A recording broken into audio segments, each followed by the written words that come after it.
If we just jump right in, 1 Corinthians 4, I really enjoyed that message. I actually watched it again today going, I would have cleaned it up better and I would have asked 4 specific questions. So this gives me a second shot at it.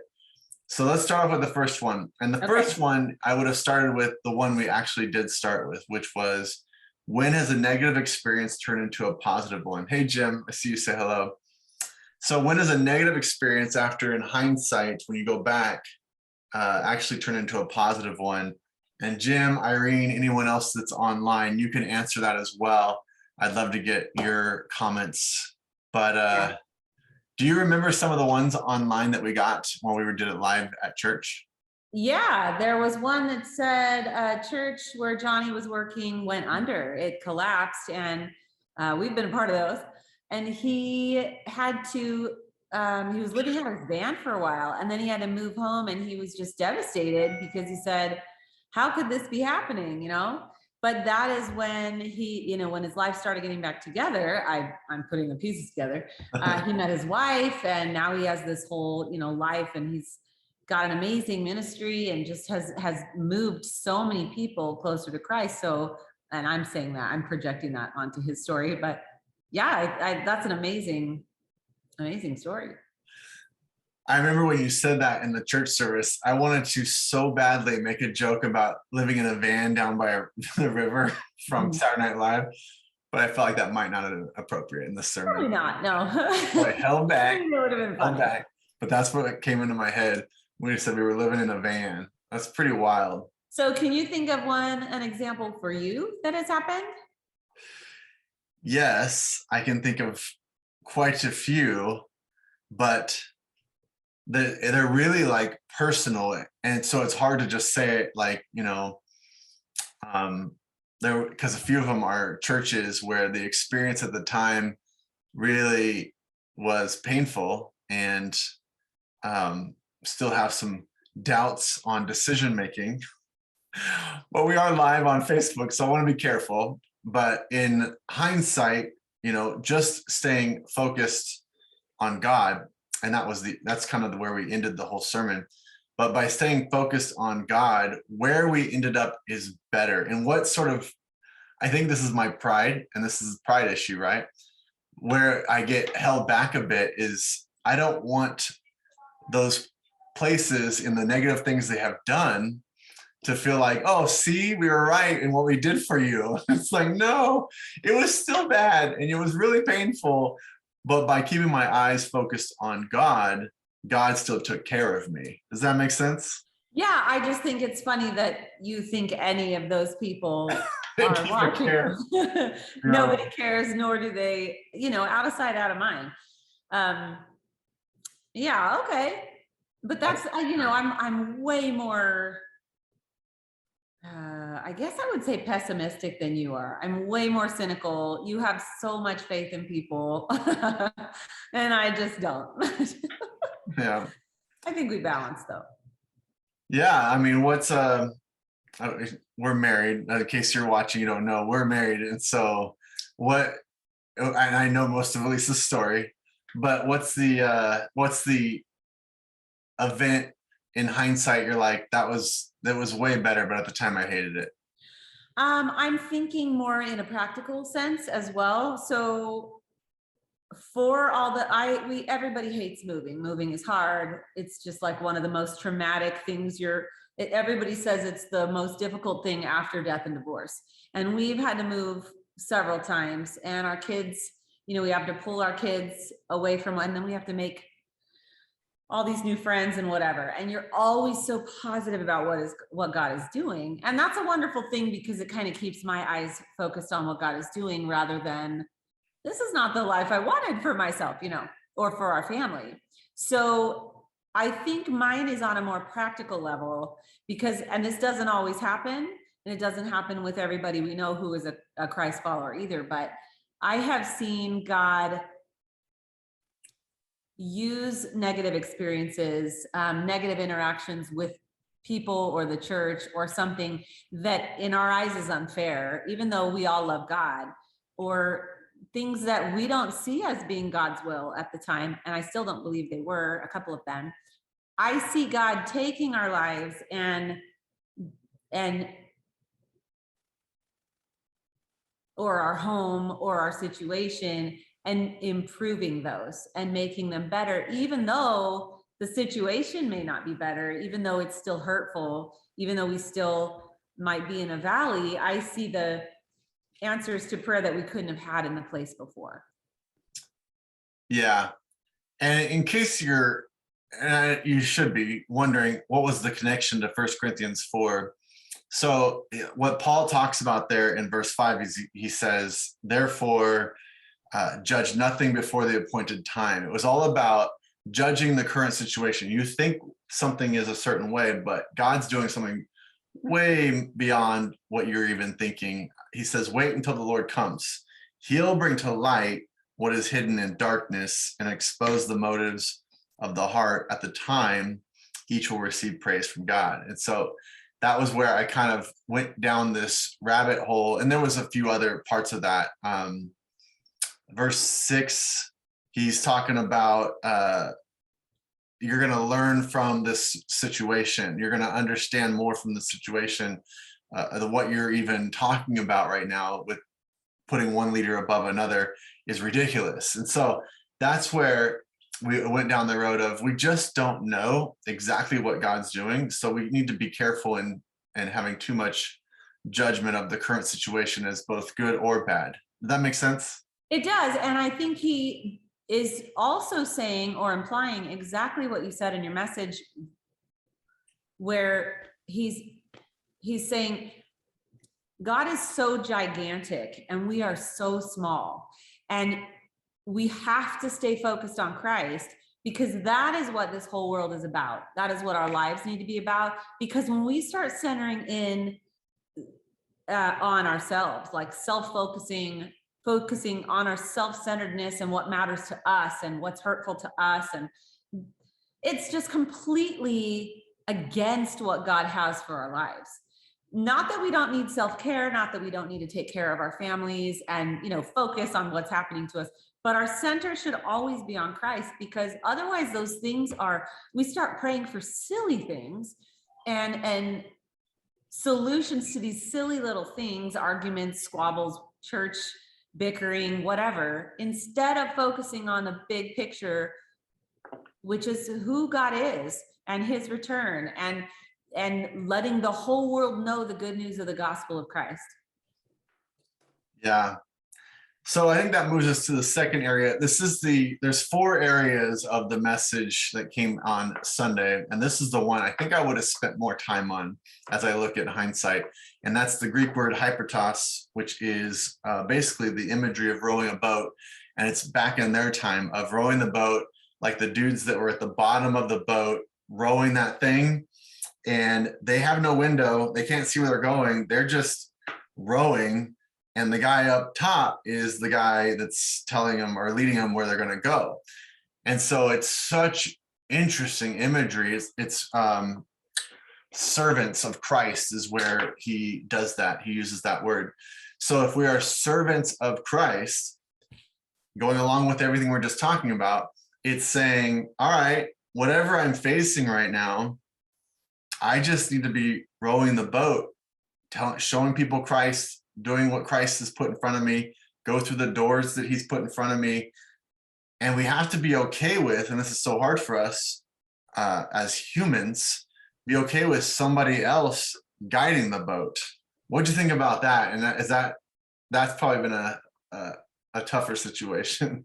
Well, what verse is that where hypertoss is? Verse 4, when it says, this then is how you ought to regard us, as servants of Christ. The word servants is hypertoss, and as those entrusted with the mysteries God has revealed. We don't know what he's doing. That's the mystery. That's not verse 4 though. I'm sorry, chapter 4, verse 1. Verse 1. Yeah. Servants of Christ. So this is how men ought to regard us, as servants. So the word servants is hypertoss. So that's not at all. I guess servants in a very descriptive, specific way. That's a weird translation. Yeah. And those entrusted, you can't leave out the next part though. and as those entrusted with the secret things of God. So those men down there are servants who are at the bottom of the boat rowing. They get nothing. They know nothing. It's a different, that's a weird, I got to look up that word. I think it works because you're saying you're entrusting the mystery. You don't know where you're going. You don't have a window. You're entrusting the mysteries that God reveals. So you get there and you come out of the boat. I feel like that is the imagery, is it not? I guess I see that as later. So if you're, Yeah. I need to figure out what the spelling is because I'm not getting it. But if you're saying that we are those servants here on earth rowing the boat, and then when Jesus comes back or when we die or in eternity, then we get to know the secrets of Christ, that's fine, but that's not what this is saying. What do you think it's saying? Those entrusted with the secret things of God, I mean, men ought to regard, and he is talking about the leaders and the apostles. Mm-hmm. Not everybody, right? Well, so you're saying not everybody's in that rowing the boat situation? It would seem that way, but he says this: so then men ought to regard us as servants of Christ and as those entrusted with the secret things of God. And this whole chapter is entitled Apostles of Christ. So verse 2 says, now it's required that those who have been given a trust must prove faithful. Yeah. I care very little if I am judged by you or by any human court. So he's separating himself and the rest of the apostles, it seems, from men. Okay, so you're saying that sort of that blind following comes when you are a leader for God. Is that kind of where you're leading with this? Not just a normal human being? I'm saying it says there, it seems to point to the apostles specifically, not just Right. a leader or a pastor or saints or believers in God. It seems to be very much pointing to the apostles. Oh, you're going back to the apostles were only for that time period because they were with Christ? No, I'm saying this verse, you keep putting words in my mouth. I'm trying to put it together what you're saying. I'm saying Paul in this chapter is talking about the apostles then and what people were looking at, how people were viewing them as apostles, because they were the start after Jesus. They took Jesus's gospel and built the church in Christ.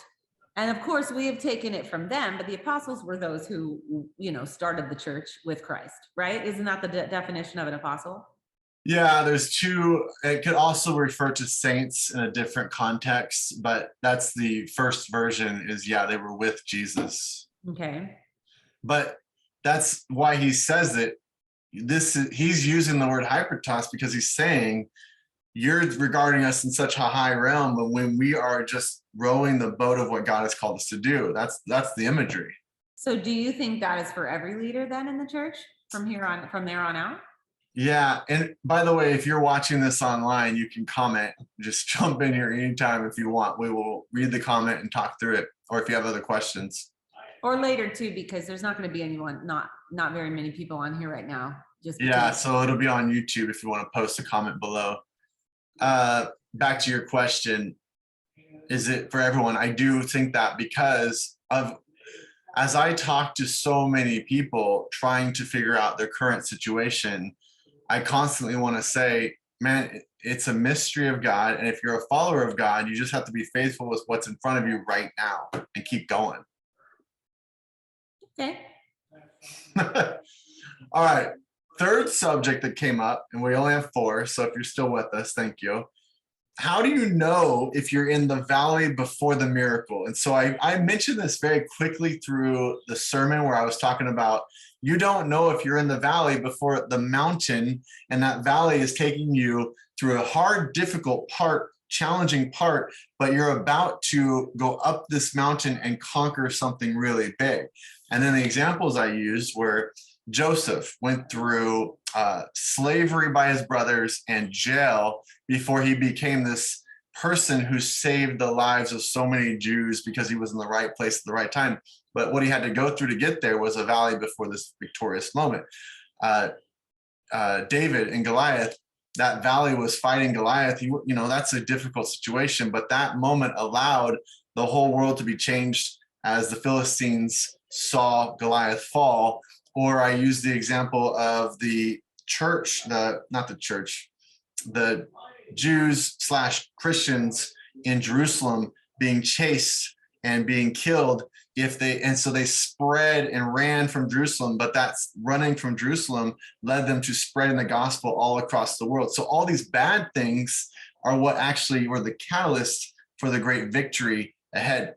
So the question I wanted to dig deeper into is, how do you know when you're in that moment? And I guess, do you? What do you think? No, absolutely not, because the next moment, tomorrow, is not promised to any of us. And there are so many people who go through deep, deep valleys of illness only to pass away. So you're passing away from this earth to eternity. So yeah, in your long-term view, you can say, of course, God worked it out for good. We are with Christ in eternity now. But that valley doesn't, and this kind of leads us into question 4 too, but no, there's no way to know that. And there's no promise that anyone can make, because the promises of God are very rarely carnal. They're very rarely earthly. So the promises of God talk about peace in the midst of chaos, and light in the midst of darkness, and calm in the midst of the storm, comfort in the midst of grief. We are in that darkness in the world. It's run by the authorities, the principalities, the powers of this dark world, the spiritual forces of evil in the heavenly realms. That is what we're encompassed by, right? And so we're the light because the Spirit is in us. So no, there's no way to know if this earthly valley, this emotional valley, this mental valley, whatever you want to call it, the trauma that we have on earth, is going to turn out all, flowers and Butterflies. Yeah, on earth. So no, I don't believe there is. I agree, but in the sermon, I left it hanging there. And so what I feel like I would have added was tools. So what do you think the tools are? I'd have to do some research, but what are the tools to know if you're in the valley? What do you think? I don't think there are any tools to know that you're in the valley. I think there are tools to continue with every breath that God has given us. Okay. And do that as a gift. So every morning you have to get out of bed. Every morning you have to be thankful in the midst of it, but not the whole thankfulness where this thankfulness every day will change your life. It probably will. But in a practical sense, if you are grieving, if you are going through that valley, get up. Don't, every once in a while, staying in bed is not bad, but staying in bed, allowing that depression to overcome you, is going to make it way harder to get out of bed, way harder to take that next step to move forward with your life and be used in the time being. So get up and spend time with God. That is the only way. When you spend time with God, he spends time with you. Draw near to God and he will draw near to you. If you don't, you're lost. I am. If I let a few days go by or something, I'm going, what am I doing with my life? You have to stay centered on Christ, and it's a daily walk. So those are 2 tools. What about you? Well, I like those a lot. In fact, I feel like we need to post these later. Make sure that I didn't do that, and I didn't add those tools of, all right, what do you do when you're in the midst of all this? Because we talked about good and bad. So I'll jump into question 4, and then I'll answer what you said. But everything that's happening to you, this is the final point in the message, doesn't necessarily mean it's good. You don't have to call it good. You don't. You call it like, no, this is bad. Yeah. And I'm struggling. But we know the Bible says that God uses everything for our good. So if we're continuing to have our eyes on him, it will eventually be good.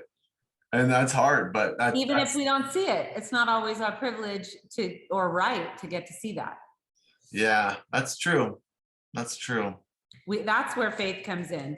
So we were talking about number 4 was not all events are good, like you said, but God works it for good. And that is, it's such a farce to say that